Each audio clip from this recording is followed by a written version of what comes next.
नमस्ते दोस्तों। आज देखते हैं राष्ट्रपति किसी दोषी व्यक्ति को किस तरह क्षमा कर सकता है। तो राष्ट्रपति की क्षमादान की शक्तियाँ क्या है, इसके संबंध में आज विश्लेषण करते हैं। तो संविधान के अनुच्छेद 72 में यह वर्णन है कि राष्ट्रपति किस व्यक्ति को क्षमा कर सकता है। तो वह 3 टाइप के दोषी को क्षमा करता है, 3 टाइप के दंड को क्षमा कर सकता है। पहला है जो व्यक्ति संघीय विधि का उल्लंघन किया है। दूसरा है सैन्य न्यायालय द्वारा कोई दंड दिया गया है तो उस व्यक्ति को क्षमा कर सकता है। और तीसरा है यदि दंड का स्वरूप मृत्यु दंड है तो मृत्यु दंड को राष्ट्रपति ही क्षमा करता है। अब देखते हैं कि राष्ट्रपति 5 टाइप का क्षमा की शक्तियां हैं। तो पहला है क्षमा। क्षमा के अंतर्गत दंड और बंदीकरण को सभी प्रकार के दोषों से मुक्त कर दिया जाता है, जिसमें सभी दंड, दंडादेश, निरहरता इस सबको हटा दिया जाता है। दूसरा है लघुकरण। लघुकरण में दंड के स्वरूप को बदल दिया जाता है। जैसे यदि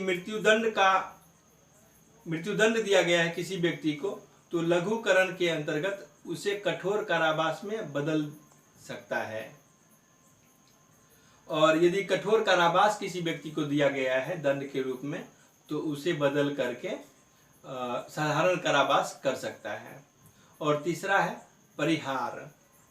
परिहार का अर्थ होता है दंड की प्रकृति में कोई बदलाव नहीं होगा, सिर्फ उसकी अवधि को कम कर दिया जाएगा। इसके अंतर्गत यदि किसी व्यक्ति को 2 वर्ष का कारावास दिया गया है तो उसे कम करके 1 वर्ष का कर सकता है। और चौथा है विराम।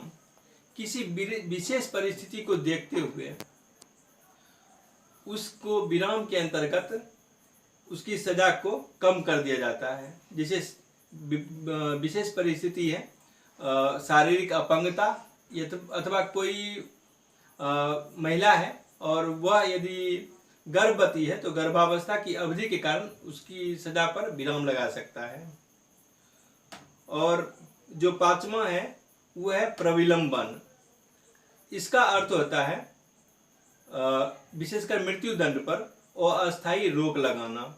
इसका उद्देश्य है कि दोषी व्यक्ति का क्षमा याचना अथवा दंड के स्वरूप परिवर्तन की याचना के लिए समय देना, कोई अतिरिक्त समय देने के लिए प्रविलंबन किया जाता है। तो इस प्रकार 5 टाइप की क्षमा शक्तियां हैं राष्ट्रपति के पास। तो इसके अंतर्गत वो किसी को क्षमा कर सकता है या जो अन्य 5 है वो उसे कर सकता है। अब देखते हैं कि राज्यपाल को भी क्षमादान की शक्तियां दिया गया है। और यह जो राज्यपाल को शक्तियां दिया गया है वो संविधान के अनुच्छेद 161 के अंतर्गत दिया गया है। राज्यपाल को राष्ट्रपति से किस प्रकार क्षमा की शक्तियां अलग प्रकार की हैं। तो राज्यपाल भी किसी दंड को क्षमा कर सकता है और अस्थायी रूप से रोक सकता है, सजा को या सजा की अवधि को कम कर सकता है। लेकिन 2 रूप में राष्ट्रपति से अलग है। जिसे राष्ट्रपति सैन्य न्यायालय द्वारा दी गई सजा को क्षमा कर सकता है लेकिन राज्यपाल क्षमा नहीं कर सकता है।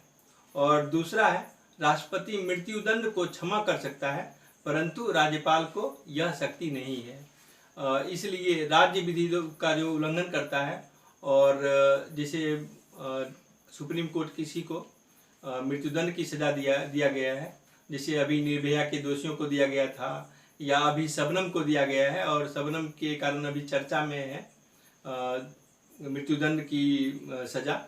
तो इस संबंध में वो राज्य विधि का उल्लंघन किया है परंतु राज्यपाल उसकी सजा को माफ़ नहीं कर सकता है और उसकी सजा को माफ़ करने का अंतिम अधिकार जो है वो राष्ट्रपति को दिया गया है। तो राज्य विधि द्वारा मृत्युदंड की सजा को क्षमा करने की शक्ति राष्ट्रपति में निहित है, न कि राज्यपाल में निहित है। हालांकि राज्यपाल मृत्युदंड को निलंबित, दंड का स्वरूप परिवर्तित अथवा दंड के अवधि को कम कर सकता है। और हम देखते हैं कि किन परिस्थितियों में, किन मामलों में राष्ट्रपति को क्षमादान की शक्ति दिया गया है। तो कुछ सिद्धांत बनाए गए हैं इसके लिए।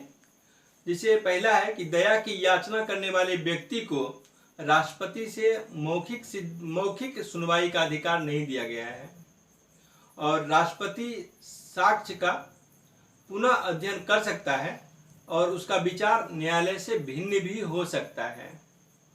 राष्ट्रपति इस शक्ति का प्रयोग केंद्रीय मंत्रिमंडल के परामर्श से करता है। और चौथा है, राष्ट्रपति अपने आदेश के कारण बताने के लिए बाध्य नहीं है। राष्ट्रपति से कोई उसका कारण नहीं पूछ सकता कि किस कारण से वो मृत्युदंड को क्षमा किया है। और फिर है कि राष्ट्रपति न केवल दंड पर राहत दे सकता है बल्कि प्रमाणिक भूल के लिए भी राहत दे सकता है। और छठा है कि राष्ट्रपति को अपनी शक्ति का प्रयोग करने के लिए उच्चतम न्यायालय द्वारा कोई भी दिशा निर्देश निर्धारित करने की आवश्यकता नहीं है। और सातवां है कि राष्ट्रपति की इस शक्ति पर कोई भी न्यायिक समीक्षा नहीं किया जा सकता है, सिवाय वहां जहां राष्ट्रपति का निर्णय स्वेच्छाचारी, विवेक रहित, दुर्भावना अथवा भेदभावपूर्ण हो। और आठवां है कि जब क्षमादान की पूर्व याचिका राष्ट्रपति ने रद्द कर दी हो तो दूसरी याचिका दायर नहीं किया जा सकता है। तो इस प्रकार हम राष्ट्रपति की क्षमा शक्तियां को अध्ययन कर सकते हैं। और जब कोई करेंट में कोई टॉपिक आता है तो उस संबंधित आपका भी कर्तव्य है और कि उस संवैधानिक पहलू को आप देख लीजिए, क्योंकि आपसे संवैधानिक पहलू की अपेक्षा किया जाता है परीक्षा में या साक्षात्कार में। तो इसलिए ये टॉपिक आपके लिए अभी महत्वपूर्ण है। Thank you. यदि वीडियो पसंद आई हो तो आप लाइक कीजिएगा और अगला नोटिफिकेशन पाने के लिए आप सब्सक्राइब कर लीजिएगा। कहीं डाउट होगा तो कमेंट कीजिएगा। Thank you.